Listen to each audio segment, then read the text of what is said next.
ভাই ও বোনেরা, আশা করি সকলে ভালো আছেন। আপনাদের জন্য আরেকটি গুরুত্বপূর্ণ ভিডিও নিয়ে আমি হাজির হলাম। যারা আমাদের ইউটিউব চ্যানেল থেকে দেখছেন, অবশ্যই আমাদের ইউটিউব চ্যানেলটি সাবস্ক্রাইব করে বেল আইকনটি অল করে রাখবেন, এবং যারা আমাদের ফেসবুক পেজ থেকে দেখছেন, অবশ্যই আমাদের ফেসবুক পেজটি ফলো দিয়ে লাইক কমেন্ট শেয়ার করবেন।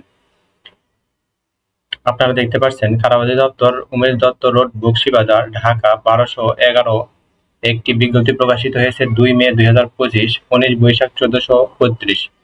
বিজ্ঞপ্তি হলো, কারারক্ষী ও মহিলা কারারক্ষী পদে নিয়োগের লক্ষ্যে অদ্য 2/5/2025 তারিখ শারীরিক পরীক্ষায় অংশগ্রহণকারীদের মধ্যে কারারক্ষী ও মহিলা কারারক্ষীদের লিখিত পরীক্ষার জন্য নির্বাচন। অর্থাৎ 2 তারিখে যারা শারীরিক পরীক্ষায় অংশগ্রহণ করেছিল তাদের রেজাল্ট প্রকাশিত হয়েছে এবং তারা লিখিত পরীক্ষার জন্য নির্বাচিত হয়েছে।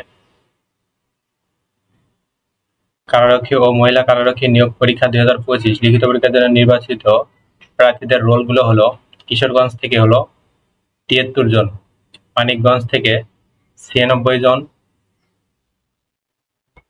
ঢাকা থেকে 60 জন,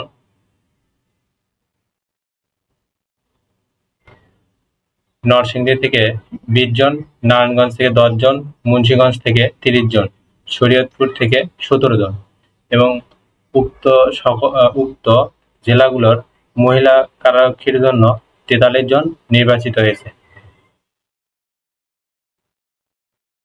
আশা করি সকলে বুঝতে পারছেন এবং নির্বাচিত প্রার্থীদের লিখিত পরীক্ষা অতি তাড়াতাড়ি অনুষ্ঠিত হবে এবং ওয়েবসাইটে জানিয়ে দেবে।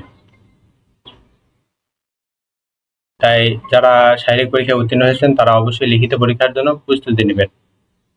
আশা করি সকলে বুঝতে পারছেন। পরবর্তী ভিডিওতে নতুন কোনো জব সার্কেল বা গুরুত্বপূর্ণ ভিডিও নিয়ে হাজির হব। ততক্ষণ আপনারা ভালো থাকবেন, সুস্থ থাকবেন এবং আমাদের ইউটিউব চ্যানেলটি সাবস্ক্রাইব করে পাশেই থাকবেন। ধন্যবাদ।